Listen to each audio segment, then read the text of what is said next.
Hello student, welcome to our YouTube channel commerce proficiency. आज की class में हम कवर करेंगे रियलाइजेशन अकाउंट को।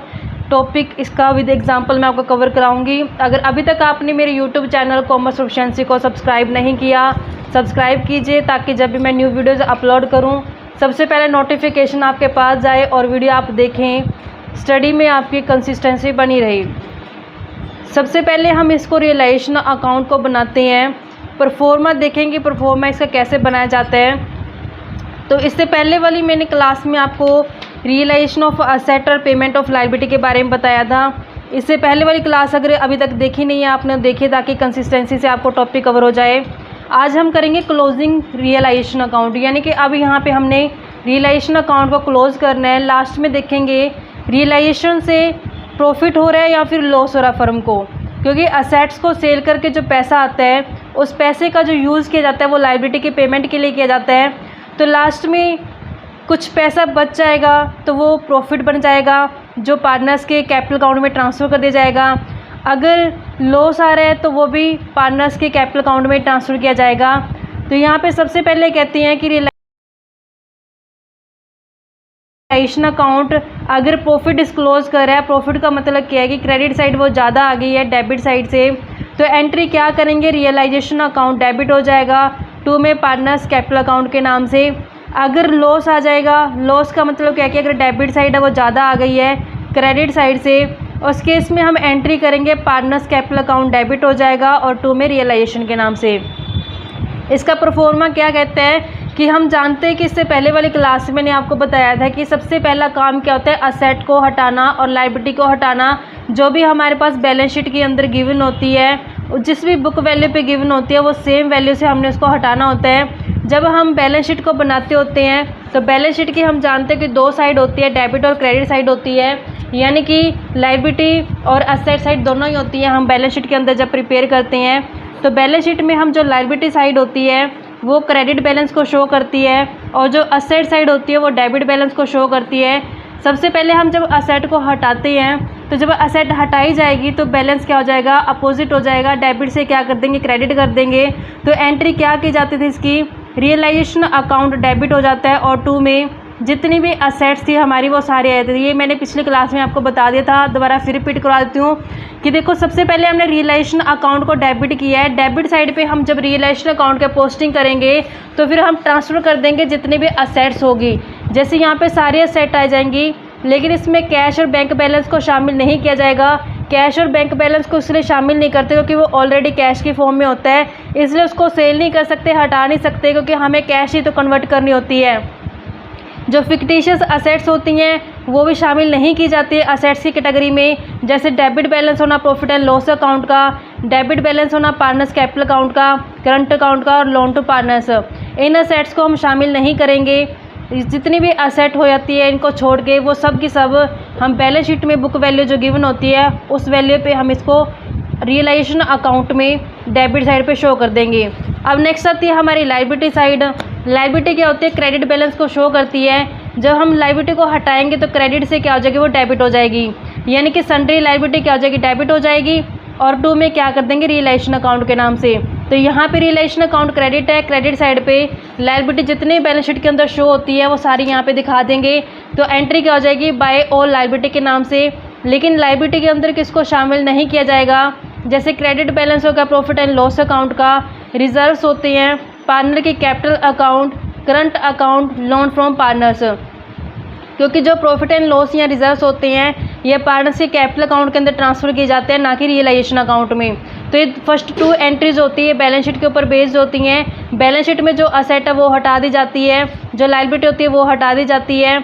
उसके बाद जो ये प्रोविजंस होते हैं वो हटाए जाते हैं, क्योंकि जब मैंने आपको थ्योरेटिकल पार्ट बताया था तो उसमें मैंने कवर कराया था कि जो असेट होती है वो ग्रॉस वैल्यू पे ली जाती है, जो उसका प्रोविज़न होता है उसको अलग से हम ट्रीट करते हैं और जो असेट होती है उसको अलग से ट्रीट करते हैं। तो जितने भी प्रोविज़न्स होती हैं बैलेंस शीट के अंदर, चाहे वो प्रोविज़न डेप्रिसिएशन का हो, चाहे प्रोविज़न डाउटफुल डेट का हो, तो उसको अलग से क्या करेंगे, यहाँ पे रिप्रेजेंट करेंगे by provision on any asset के नाम से, जैसे प्रोविज़न डाउटफुल डेट का और प्रोविज़न डेप्रिसिएशन का।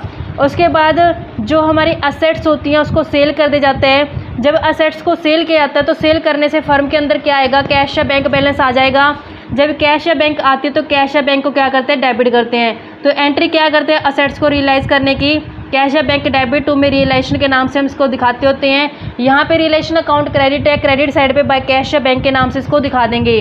तो एंट्री क्या हो जाएगी, बाय बैंक या cash amount receive on realisation of asset, यानी कि असेट को रियलाइज करके बेच के जो पैसा आता है वो हम यहाँ पे पोस्ट कर देंगे। नेक्स्ट आता है कि अगर कोई अनरिकॉर्ड असेट थी, उससे हमें कुछ पैसा रिसीव हुआ है, तो वो भी तो पैसा फर्म के अंदर आ रहा है, तो बाय बैंक या कैश के नाम से दिखा देंगे उसको भी। और लास्ट में कहते हैं कि बाय पार्टनर्स कैपिटल, अगर कई बार क्या होता है कि पार्टनर्स असेट को टेक ओवर कर लेते हैं, यानी कि पार्टनर्स असेट को ले गया है, तो यहाँ पे फर्म को कैश या बैंक तो रिसीव होने वाली है नहीं, तो फिर उस जगह पे पार्टनर्स का कैपिटल अकाउंट जो हमें ओपन करना पड़ता है, तो बाय पार्टनर्स कैपिटल अकाउंट के नाम से आ जाएगा जब कोई asset taken over by partner, यानी जब कोई असेट को पार्टनर ले जाते हैं। नेक्स्ट साइड पे आता है कि जो भी लायबिलिटीज़ होती है, क्योंकि असेट को सेल करके जो पैसा आता है उस पैसे का जो यूज़ होता है वो किस लिए किया जाता है, लायबिलिटी को डिस्चार्ज करने के लिए। तो जब लायबिलिटी को डिस्चार्ज किया जाता है तो फर्म से पैसा जाता है, तो जब पैसा जाता है तो क्या किया जाता है, क्रेडिट में दिखाया जाता है बैंक को। तो टू में क्या आ जाएगा, बैंक अकाउंट आ जाएगा, जो भी पेमेंट की गई डिस्चार्ज करने के लिए लायबिलिटीज़ को। क्योंकि जब भी लायबिलिटी पे की जाती है, लायबिलिटी पे करने की जर्नल एंट्री क्या होती है, मैंने आपको लास्ट क्लास में बताई थी, दोबारा फिर रिमाइंड करा देते हैं। जब लायबिलिटी की पेमेंट करेगी फर्म तो उससे कैश या बैंक चला जाएगा, तो जब कैश या बैंक जाता है तो उसको टू में दिखाते होते हैं हम। तो यहाँ पे रियलाइजेशन अकाउंट डेबिट हो जाएगा और टू में क्या आ जाएगा, कैश या बैंक की लायबिलिटी को पेमेंट करने की एंट्री होती है। यहाँ पे रियलाइजेशन डेबिट, तो डेबिट साइड पर हमने क्या दिखा दिया, टू कैश या बैंक के नाम से हमने जो इसकी पोस्ट कर देने रियलाइजेशन अकाउंट में।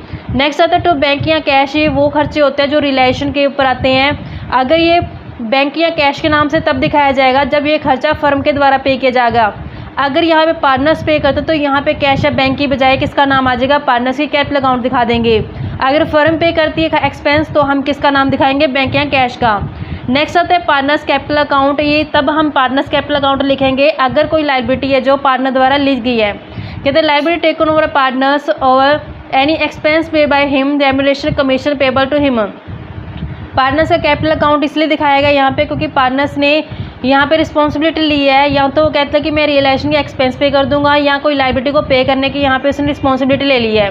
तो जब एक्सपेंस या लायबिलिटी को पे करने की रिस्पॉन्सिबिलिटी पार्टनर ले लेता है तो उस केस में फर्म को पैसा देने की जरूरत नहीं होती है, यानी कि पैसा फर्म से नहीं जाएगा, जैसे मैंने ऊपर टू बैंक या कैश के नाम से दिखाया था। फिर उसकी जगह क्या आता है, पार्टनर्स का कैपिटल अकाउंट आ जाता है। फिर लास्ट में हम इसको टैली करते हैं, ये चेक करते हैं टोटल करके इन दोनों साइड का। अगर हमारी क्रेडिट साइड ज़्यादा आ रही है तो हमारे पास क्रेडिट बैलेंस यानी कि प्रॉफिट का आ जाएगा, वो कैपिटल अकाउंट में, पार्टनर्स कैपिटल अकाउंट में ट्रांसफ़र कर दिया जाएगा। अगर डेबिट बैलेंस आता है तो वो रिप्रेजेंट करता है लॉस को, तो वो भी हमने कहाँ ट्रांसफ़र कर देना है, पार्टनर्स के कैपिटल अकाउंट के अंदर। तो इस तरीके से हमने रियलाइजेशन अकाउंट का फॉर्मेट अभी करा है। जब मैं आपको प्रैक्टिकल कराऊंगी और बेटर तरीके से आ जाएगा, क्योंकि ये इतना टफ नहीं है, सिर्फ थोड़ा डिफरेंट है दूसरे चैप्टर से, जैसे हमने किए थे पिछले क्लासेस में एडमिशन, रिटायरमेंट वगैरह, उससे थोड़ा हट के है, बट टिपिकल नहीं है, थोड़ा कंसेप्ट बेस है, कंसेप्ट क्लैरिटी है, तो आपको इजीली ये समझ में आ जाएगा। नेक्स्ट आता है distinction between revaluation account and realisation account. अब हमने इससे पहले वाली क्लासेस में जब मैंने एडमिशन रिटायरमेंट करवाया उसमें मैंने आपको कवर कराया था रिवैल्यूएशन अकाउंट के बारे में, लेकिन जब डिसोल्यूशन की बारी आती है उस केस में हम क्या करते होते हैं, रियलाइजेशन अकाउंट पढ़ते हैं। तो कहते हैं रिवैल्यूएशन अकाउंट कब बनाया जाता है, कहते हैं ये तब बनाया जाता है जब पार्टनर को रिटायर करना होता है या डेथ हो जाती है या एडमिशन करना होता है। लेकिन रियलाइजेशन अकाउंट कब बनाया जाता है, जब फर्म को क्या करते हैं, हम बंद करते हैं, डिसॉल्व कर देते हैं। कहते हैं ऑब्जेक्ट क्या रहते हैं, यानी कि रिवैल्यूएशन अकाउंट को बनाने का ऑब्जेक्ट क्या और रियलाइजेशन अकाउंट को बनाने का ऑब्जेक्ट क्या है। कहते हैं कि this account is prepare to make necessary adjustment in the value of asset and liability. तो यहाँ पे एडजस्टमेंट की जाती है जो भी असेट्स और लायबिलिटी की वैल्यू होती है, क्योंकि यहाँ पे रीवैल्यूड किया जाता है असेट और लायबिलिटी को। लेकिन यहाँ पे क्या करते हैं हम, ये अकाउंट जो बनाया जाता है ये जानने के लिए कि क्या प्रॉफिट या लॉस हो रहा है सेल ऑफ असेट से और रीपेमेंट ऑफ लायबिलिटी से। यानी कि हम यहाँ पे देखते हैं कि असेट को सेल करके जो पैसा आया था उसी पैसे का इस्तेमाल जब हमने लायबिलिटी को पे करने के लिए किया तो लास्ट में हमें प्रॉफिट हो रहा है या लॉस हो रहा है। तो ये चेक करने के लिए हम रियलाइजेशन अकाउंट को प्रिपेयर करते हैं। रिजल्ट क्या निकलता है, even after the preparation of revaluation account the firm continue to function तो with the change relationship among the partner. कहते हैं रिवैल्यूएशन अकाउंट में क्या होता है कि जब प्रिपेयर की जाती है रिवैल्यूएशन अकाउंट तो उसके बाद जो फंक्शन होता है, काम होता है, वो पार्टनर्स का कंटिन्यू रहता है, सिर्फ रिलेशनशिप जो होता है पार्टनर्स के बीच में वो चेंज हो जाता है। लेकिन रियलाइजेशन में क्या होता है कि हमने फर्म को सेल कर दिया है और उसके बाद हमने अकाउंट को क्लोज कर दिया है। The firm comes to an end, तो यहाँ पे फर्म क्या होती है, बंद हो जाती है जैसे हमने रियलाइजेशन अकाउंट को प्रिपेयर कर लिया। नेक्स्ट आता है value of asset and liability recorded. कहते हैं किस वैल्यू पे हम असेट या फिर लायबिलिटी का जो रिकॉर्ड करके चलते हैं। तो कहते हैं कि जब हम रिवैल्यूएशन अकाउंट बनाते हैं तो सिर्फ डिफरेंस जो होता है बुक वैल्यू और रिवाइज्ड वैल्यू का, जो भी असेट और लायबिलिटी होती हैं, तो सिर्फ हमें उस डिफरेंस को रिवैल्यूएशन अकाउंट के अंदर नोट करते हैं। बुक वैल्यू हमें ऑलरेडी बैलेंस शीट के अंदर गिवन होती है, जो हमारी रिवैल्यूएशन होती है वो एडिशनल इन्फॉर्मेशन के अंदर गिवन होती है। तो हम कंपैरिजन करके देखते थे क्या इंक्रीज़ हो रही है असेट या लायबिलिटी, क्या डिक्रीज़ हो रही है, तो सिर्फ डिफरेंस को हम रिवैल्यूएशन अकाउंट के अंदर शो करते थे। लेकिन इसमें क्या होता है, रियलाइजेशन अकाउंट में जो बुक वैल्यू होती है असेट की और लायबिलिटी की, the realise value of asset and actual payment of liability is recorded in this book. यहाँ पे जो एक्चुअल में जो बुक वैल्यू होती है असेट की वो रिकॉर्ड की जाती है, और जिस वैल्यू पे मैंने लायबिलिटी की पेमेंट की जाती है एक्चुअल पेमेंट, वो वैल्यू हम रिकॉर्ड करके चलते हैं। यहाँ पे डिफरेंस नहीं लेते, यानी कि एक्चुअल वैल्यू को उठा के चलते हैं। कहते हैं कब प्रिपेयर किया जाता है, जो रिवैल्यूएशन अकाउंट बनाते हैं हम, ये पूरी लाइफ टाइम में कभी भी बना सकते हैं, तो ये बहुत टाइम बन जाता है। लेकिन रियलाइजेशन अकाउंट तो सिर्फ एक ही बार बनाना पड़ता है ना, क्योंकि जब फर्म को क्लोज करना होता है सिर्फ तभी ये रियलाइजेशन अकाउंट बनता है। तो ये सिर्फ एक बार बनता है जब फर्म क्या करती है, क्लोज करती है। तो इस तरीके से रियलाइजेशन अकाउंट में डिफरेंस था। आई होप बच्चों क्लियर हो गया होगा। नेक्स्ट हमारे पास आता है loan by firm to partner. यहाँ पे ये कॉन्सेप्ट इंपॉर्टेंट है, क्योंकि जब हम प्रैक्टिकल करेंगे तो वहाँ पे हमें अक्सर ये पॉइंट देखने को मिलेगा, या तो फर्म पार्टनर को लोन देती है या फर्म पार्टनर से लोन लेती है। तो ये केस है कि जब फर्म ने पार्टनर को लोन दिया है। यहाँ पे ये केस क्या है, कहते हैं कि loan by firm to partner, यानी कि यहाँ पे फर्म है जो फर्म ने दिया है, लोन दिया है, किसको, पार्टनर को दिया है। तो जब फर्म पार्टनर को लोन देती है तो फर्म के लिए ये लोन क्या हो जाता है, असेट हो जाता है, क्योंकि यहाँ पे फर्म ने क्या किया, दिया है लोन। तो कहते हैं if the firm has given loan to partner, कहता है अगर फर्म ने लोन दिया पार्टनर्स को, it is an asset of the firm, तो फर्म के लिए क्या है, ये असेट है। And this amount should be utilised to make payment of third party liability of the firm. कहता है जो हमने यहाँ पे, कहता है कि जो पैसा आता है उससे अमाउंट जो होती है उसको यूटिलाइजेशन किया जाता है, किसके लिए, थर्ड पार्टी, यानी कि जो फर्म की लायबिलिटी होती है उसकी पेमेंट करने के लिए इस्तेमाल किया जाता है इस पैसे का। Hence it is not transfer to capital account, इसको कैपिटल अकाउंट में अंदर ट्रांसफ़र नहीं किया जाता, लेकिन इसको रिकवर किया जाता है पार्टनर से। तो एंट्री क्या की जाती है, जब फर्म ने लोन दिया पार्टनर को, तो जब उसको असेट साइड दिखाया, तो बाद में जब रियलाइजेशन का टाइम आएगा तो फर्म क्या करके पार्टनर से वो पैसा वापस मंगवाएगी बच्चों, क्योंकि फर्म ने क्या किया, लोन दिया है। तो जब पार्टनर्स पेमेंट करेगा फर्म को, तो फर्म के पास पैसा आ जाएगा। तो फर्म एंट्री क्या करेगी, फर्म के पास पैसा आ रहा है, बैंक या कैश अकाउंट डेबिट हो जाएगा। ये जो पैसा आ रहा है कहाँ से आ रहा है, पार्टनर से, यानी कि लोन टू पार्टनर से। टू में क्या आ जाएगा, लोन टू पार्टनर्स अकाउंट। तो इस तरीके से इसकी एंट्री हो जाएगी, कैश या बैंक अकाउंट डेबिट, टू में loan to partners account. Next case आते हैं, यहाँ पे तो फर्म ने पार्टनर को दिया था। नेक्स्ट केस में अगर पार्टनर ने फर्म को दिया है, तो यहाँ पे जब पार्टनर फर्म को देते हैं, देखो बच्चों, जब पार्टनर फर्म को देते हैं यानी कि पार्टनर ने फर्म को दिया है, तो फर्म के लिए क्या होगी, ये लायबिलिटी होगी, क्योंकि यहाँ पे जब फर्म ने पैसा लिया तो उसको वापस से लौटाना पड़ेगा इन फ्यूचर में। तो फर्म के लिए क्या बन जाती है, ये लायबिलिटी बन जाती है। तो कहते हैं फिर partners has given any loan to the firm, कहते हैं यहाँ पे पार्टनर्स ने लोन दिया फर्म को, his loan will be paid of after all the outside liability and paid in full. कहते हैं जब हम पेमेंट करते हैं, असेट को बेच के लायबिलिटी की पेमेंट करते हैं, तो सबसे पहले जो पेमेंट की जाती है वो आउटसाइडर की जाती है, यानी कि डेटर जो होते हैं, लायबिलिटी होती है, उसकी पेमेंट की जाती है। उसके बाद बारी आती है पार्टनर से जो लोन लिया होता है फर्म ने, उसको चुकाने की। Therefore loan by partners is not transfer to the realisation account, इसको रियलाइजेशन अकाउंट के अंदर ट्रांसफ़र नहीं किया जाता। And his loan account is prepare separately, तो इसका लोन अकाउंट है जो अलग से बनाया जाता है।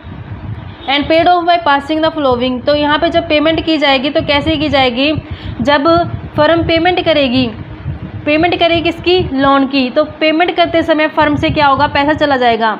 तो टू में क्या कर देगी, कैश या बैंक, क्योंकि जब भी पैसा जाता है फर्म से तो टू में क्या कहते हैं, कैश या बैंक के नाम से दिखाया जाता है। तो यहाँ पे टू में क्या करते हैं, कैश या बैंक, और किसकी पेमेंट की गई है, लोन बाय पार्टनर्स अकाउंट की। तो लोन बाय पार्टनर्स अकाउंट क्या हो जाएगा, डेबिट हो जाएगा, लोन बाय पार्टनर्स अकाउंट, इसको क्या कर देंगे हम, डेबिट करें। तो इस तरीके से एंट्री करेगी जब फर्म पैसा है जो वापस करेगी लोन का पार्टनर्स को, ये जनरल एंट्री हो जाएगी इसकी। नेक्स्ट आता है partners capital account.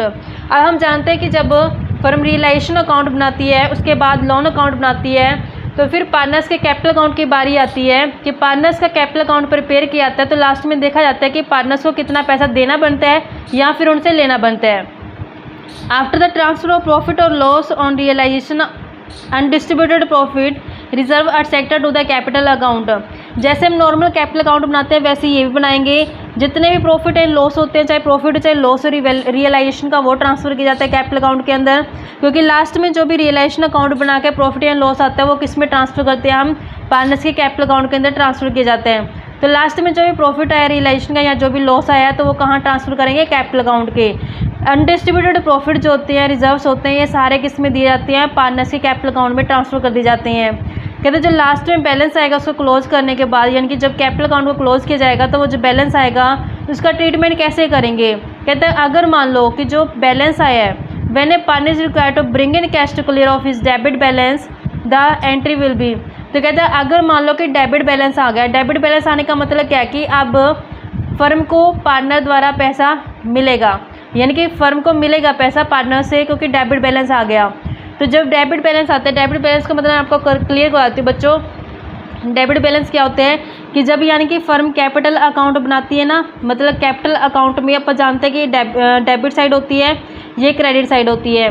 Debit balance का मतलब क्या होता है कि अगर डेबिट साइड ज़्यादा आती है तो यहाँ पे बैलेंस आता है। तो यहाँ बैलेंस आने का मतलब क्या है कि यहाँ पे बैंक या कैश फर्म मंगवाएगी पार्टनर से, क्योंकि यहाँ पे जो पार्टनर्स उसकी रिस्पॉन्सिबिलिटी है कि वो पैसा पे करे जो उसकी कैपिटल अकाउंट से आता है, जो यहाँ पे लास्ट में बैलेंसिंग फिगर बचती है।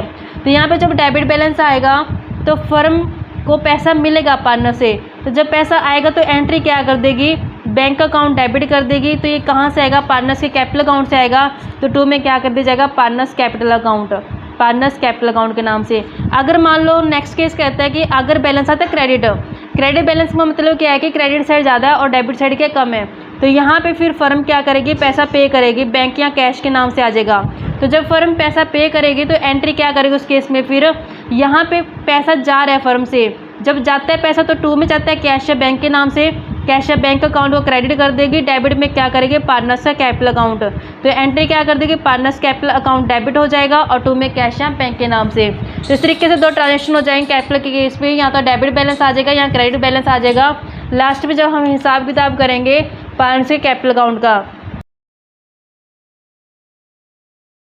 और सबसे लास्ट में बनता होता है हमारे पास कैश या बैंक अकाउंट। कैश या बैंक अकाउंट का एक रोल है जो बहुत मेन होता है, क्योंकि कैश या बैंक अकाउंट से हमें पता चल जाता है कि जितना पैसा हमें असेट को बेच के आया था उससे लायबिलिटी जो पेमेंट की गई है, तो जब जितना पैसा रिसीव होता है हमें असेट से वो सारा यूटिलाइज़ किया जाता है लायबिलिटी पेमेंट करने के लिए। अगर लायबिलिटी को पे करने के बाद कुछ बैलेंस बच जाता है बैंक या कैश का, तो फिर वो पार्टनर्स के कैपिटल अकाउंट के अंदर ट्रांसफ़र कर दी जाता है। तो यानी कि जितना भी पैसा हमें रिसीव होता है रियलाइजेशन अकाउंट के अंदर वो सारे का सारा यूटिलाइज़ करना होता है। तो यहाँ पे अगर बैंक बैलेंस हमारा टैली कर जाता है, यानी कि डेबिट और क्रेडिट साइड दोनों मैच कर जाती हैं, तो मतलब क्या है कि हमारा जो अकाउंट है, जो हमने बुक्स ऑफ अकाउंट्स प्रिपेयर किए रियलाइजेशन अकाउंट में डिसोल्यूशन के टाइम पर, तो वो सारे क्या हमारे सही हैं।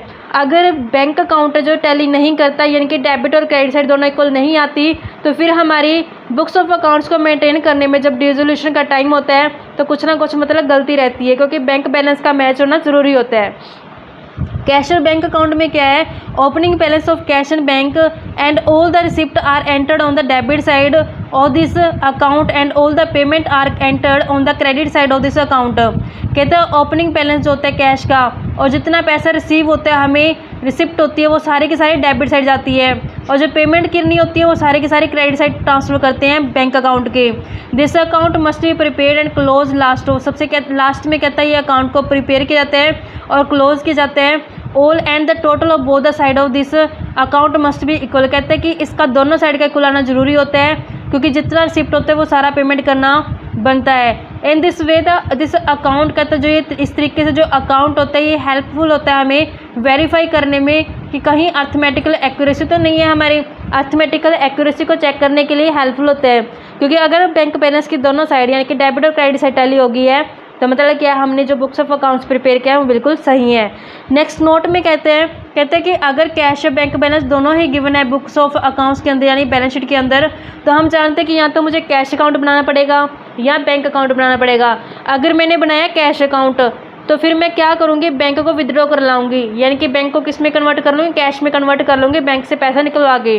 अगर मैंने बनाया बैंक अकाउंट, तो फिर मैं कैश को जमा करवाऊँगी बैंक में, तो किस में कन्वर्ट हो जाएगा, सारा पैसा बैंक में कन्वर्ट हो जाएगा। यानी कि मैं या तो कैश अकाउंट बना सकती हूँ या बैंक अकाउंट बना सकती हूँ। अगर मैंने कैश अकाउंट बनाया तो बैंक को कैश में कन्वर्ट कर दूँगी, अगर मैंने बैंक अकाउंट बनाया तो कैश को बैंक में कन्वर्ट कर दूँगी।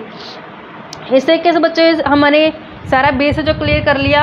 अब इसके एग्जाम्पल करवाती हूँ मैं आपको रियलाइजेशन अकाउंट का, इससे आपका कंसेप्ट जो क्लियर हो जाएगा।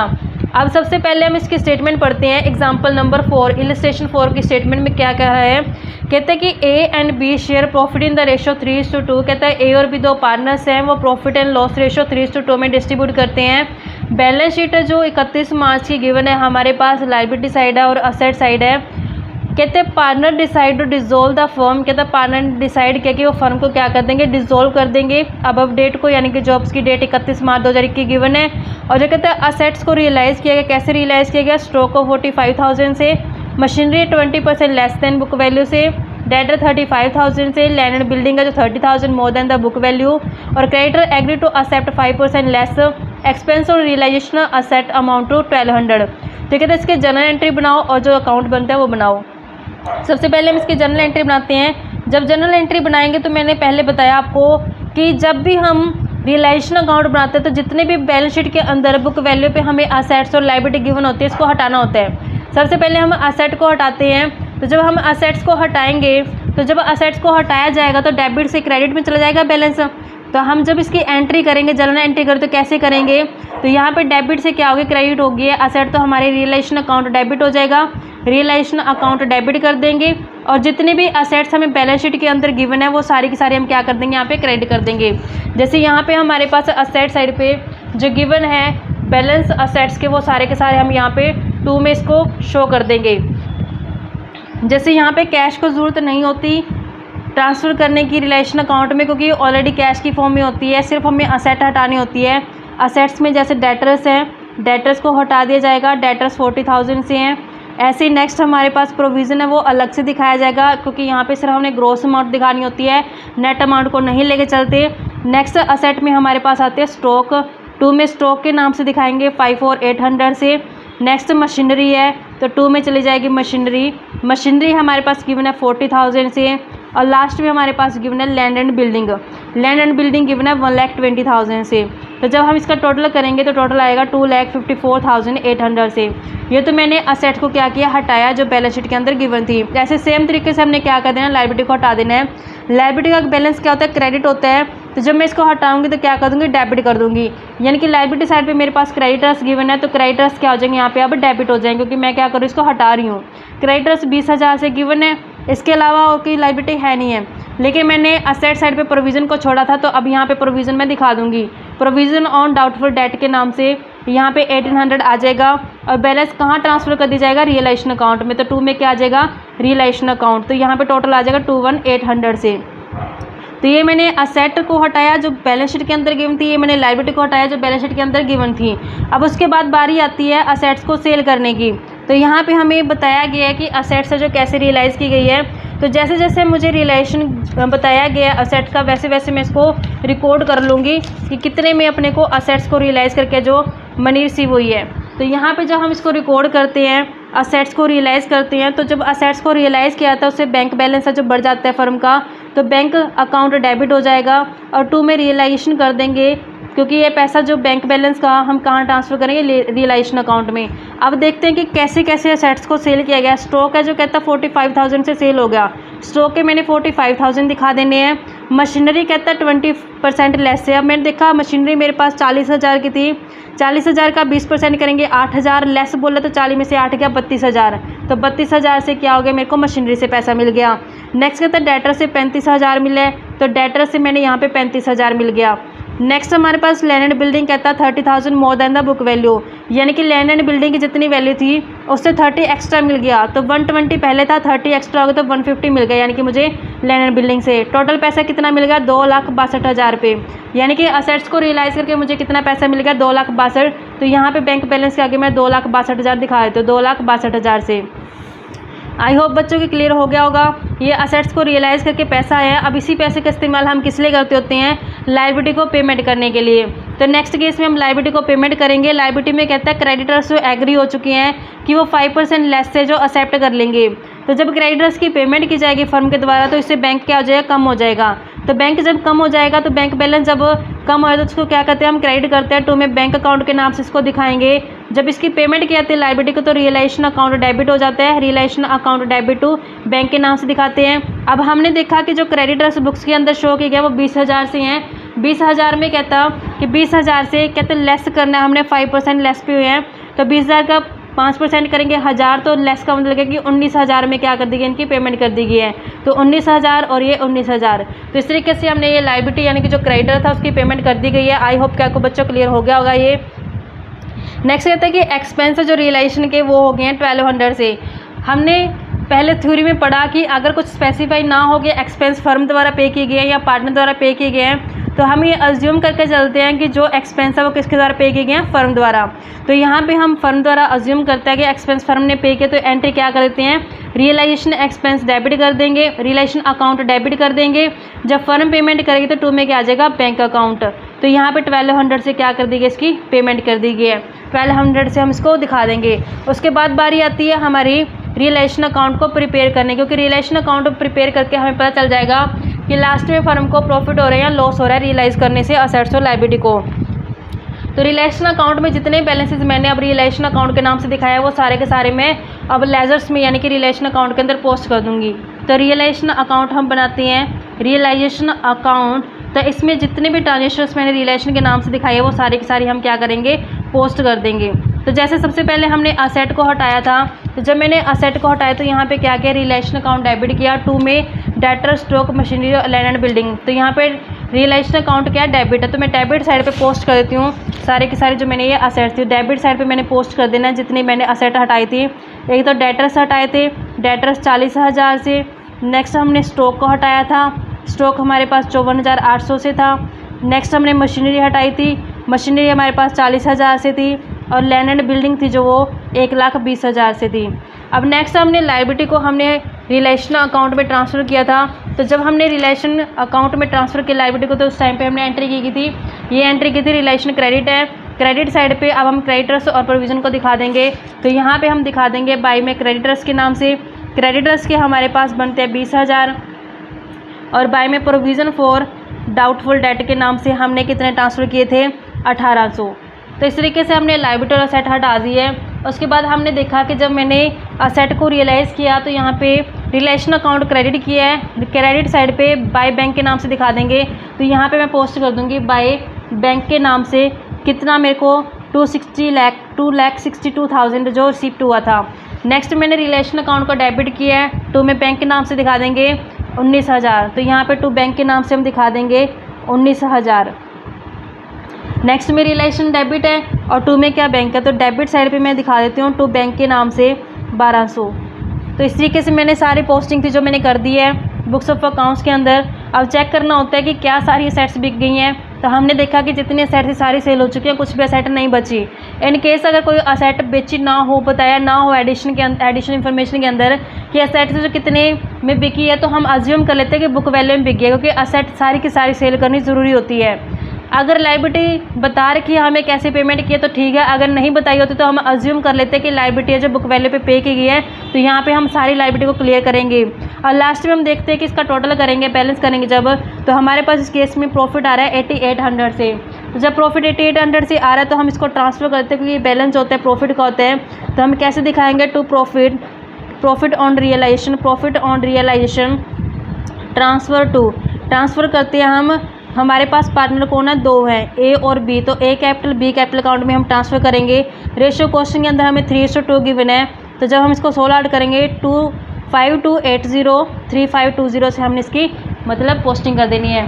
अब मैंने इसी को जर्नल एंट्री में जब ट्रांसफ़र करना तो कैसे करूँगी, रियलाइजेशन अकाउंट डेबिट हो जाएगा, टू में क्या आ जाएगा, ए कैपिटल और बी कैपिटल। तो एंट्री कैसे करेंगे हम इसकी, जर्नल एंट्री कैसे करेंगे, रियलाइजेशन अकाउंट डेबिट कर देंगे, क्योंकि ये बैलेंस कहाँ से आया, रियलाइजेशन अकाउंट के प्रॉफिट के हैं। टू में ए कैपिटल अकाउंट और ऐसे टू में क्या कर देंगे, बी कैपिटल अकाउंट। तो हमने देखा कि 8800 बैलेंस था, हमने दोनों पार्टनर्स में डिवाइड कर दिया 5280 और 3520 से। तो इस तरीके से हमने यहाँ पे इसकी पोस्टिंग कर दिया है। रिलेशन में हमने देखा 8800 था, 5280 ए कैपिटल अकाउंट में, 3520 हमने किसमें किया है, बी कैपिटल अकाउंट में। नेक्स्ट हम बनाते होते हैं कैपिटल अकाउंट। कैपिटल अकाउंट में हम देखते हैं कि हमारे पास कितने पार्टनर्स हैं, 2 पार्टनर्स हैं। तो कैपिटल अकाउंट बनाएंगे हम, तो उसमें जितने भी कैपिटल्स के रिगार्डिंग पोस्टिंग होते हैं सारे के सारे हम कैपिटल अकाउंट में ट्रांसफ़र कर देंगे। ए और बी, सबसे पहले इसका ओपनिंग बैलेंस लेते हैं। बाय बैलेंस BD के नाम से हमें बैलेंस शीट के अंदर गिवन है 1,50,000 एक है और 90,000 हमारे पास बी का बैलेंस गिवन है। और उसके बाद हम देखते हैं कि हमने कैपिटल अकाउंट के नाम से कितनी एंट्री दिखाई है, सिर्फ यही गई है जो रियलाइजेशन का हमने प्रॉफिट आया है। ए और बी कैपिटल का यहाँ पे क्रेडिट है, तो क्रेडिट साइड पे मैं यहाँ पे ले लेती हूँ बाय रियलाइजेशन के नाम से, क्योंकि ये बैलेंस किस चीज़ के है, रियलाइजेशन के। तो बाय में रियलाइजेशन के नाम से दिखा देते हैं 5280 और 3520 से। तो जब हम इसको क्लोज़ करेंगे, क्लोज़ करके इसका बैलेंस जो क्लियर कर दिया जाता है, 2 में बैंक अकाउंट के नाम से ये बैलेंसिंग फिगर आ जाएगी। हमारे पास एक ही बन रही है 1,55,280, बी की बन रही है 93,520 से। अब जब इसकी पेमेंट की जाएगी तो जनरल एंट्री हम कैसे दिखाएंगे, क्योंकि यहाँ पे जब पेमेंट करते हैं फर्म तो बैंक बैलेंस क्या हो रहा है, कम हो रहा है, यानी कि पैसा फर्म की साइड से जा रहा है। तो जब पैसा जाता है फर्म की साइड से तो क्या करते हैं, इसको क्रेडिट करती है। तो एंट्री क्या आ जाएगी, एज कैपिटल अकाउंट डेबिट हो जाएगा, ए कैपिटल अकाउंट डेबिट कर देंगे, ऐसे बीज कैपिटल अकाउंट डेबिट कर देंगे। जब बैंक चला जाएगा तो 2 में क्या कर देंगे, बैंक अकाउंट। तो हमने देखा कि यहाँ पे 1,55,280 तो किसको दिए गए, ए को, और 93,520 किसको दिए गए, बी को। तो टोटल कितनी पेमेंट कर दी गई फर्म द्वारा, 2,48,800 की क्या कर दी गई, पेमेंट कर दी गई है। तो यहाँ तक तो इसकी जर्नल एंट्री थी। अब सबसे लास्ट में हम बनाते होते हैं बैंक अकाउंट। बैंक अकाउंट का टैली करना बहुत ज़रूरी होता है, क्योंकि अगर हमारे डेबिट और क्रेडिट साइड दोनों बैंक अकाउंट के इक्वल आ गए हैं तो मतलब हमने जो भी अकाउंट्स बनाए हैं वो सारे सही बनाए हैं, क्योंकि यहाँ पे दोनों साइड का इक्वल होना ज़रूरी होता है। जितना पैसा आता है उतने ही पैसे क्या किए जाते हैं, पेमेंट की जाती है फर्म के द्वारा। तो जितने भी हमने ट्रांजैक्शंस की हैं अब तक बैंक बैलेंस के नाम से, वो सारे की सारी हम यहाँ पे पोस्ट कर देते हैं। तो देखो बच्चों, फर्स्ट 2 एंट्री में कहीं भी बैंक अकाउंट नहीं था, लेकिन जब मैंने असेट को बेचा तो असेट को बेचने से मेरे पास बैंक आया था, तो मैंने एंट्री क्या की थी, बैंक टू रिलेशन के नाम से। तो यहाँ पे बैंक क्या है, डेबिट। अब इससे पहले ना अकाउंट में सबसे पहले बनाने से पहले हम देखते हैं कि बैलेंस शीट के अंदर बैलेंस कितना गिवन है। तो असेट साइड पे हमें गिवन है 7,000, तो यहाँ पे इसकी ओपनिंग बैलेंस लेते हैं सबसे पहले। टू बैलेंस BD के नाम से 7,000 दिखा देंगे। अब उसके बाद हमने देखा कि बैंक का जो डेबिट है यहाँ पे, क्योंकि असेट को बेचने से क्या आया था, पैसा आया था, बैंक अकाउंट डेबिट है। तो 2 में रियलाइजेशन के नाम से मैं दिखा देती हूँ यहाँ पे, रियलाइजेशन के नाम से कि जो सेल की थी असेट, उससे मुझे 2,62,000 रुपये मिले थे। नेक्स्ट मैंने लायबिलिटी क्रेडिटर्स को पेमेंट किया, तो उस टाइम पे बैंक को क्या किया हुआ है, क्रेडिट किया हुआ है। तो मैंने क्रेडिट साइड पे बाय रियलाइजेशन के नाम से दिखा देना है, बाय रियलाइजेशन के नाम से 19,000 की क्या कर दी गई, पेमेंट कर दी है क्रेडिटर्स को। नेक्स्ट में एक्सपेंसेस पे किए गए यहाँ पे 1,200, जब पेमेंट की गई तो उस टाइम पे बैंक क्या क्रेडिट है, तो मैं क्रेडिट साइड पे बाय रियलाइजेशन के नाम से दिखा देती हूँ 1,200 रुपये। अब लास्ट में सबसे लास्ट मैंने क्या किया था, कैपिटल की पेमेंट की थी, जो पार्टनर्स कैपिटल थे, जो यहाँ पे मेरी बैंक गई है ए और बी कैपिटल के नाम से हम दिखा देते हैं, by A capital by B capital के नाम से। ए कैपिटल के पे की गए हैं 1,55,280 और हमने देखा कि बी की जो पे की गया वो 93,520 की हैं। तो ये दोनों साइड का टोटल हमेशा इक्वल आएगा। तो जब हम इसका टोटल करेंगे तो इसका टोटल हमें मिल जाएगा 2,69,000 2,69,000 क्या हो जाएगा, इसका टोटल आएगा 2,69,000 क्या होगा इसका टोटल। दोनों साइड क्या आ जाएंगे, इक्वल आ जाएंगे। इस तरीके से बच्चों ये सम था। आई होप कि आपको क्लियर हो गया होगा। इससे नेक्स्ट क्लास में आपको जो भी टॉपिक बनता है लोन वाला वो कवर कराऊंगी। ऐसे रेगुलर वीडियोस देखने के लिए आप मेरे चैनल कॉमर्स प्रोफिशिएंसी को सब्सक्राइब, लाइक एंड शेयर करें।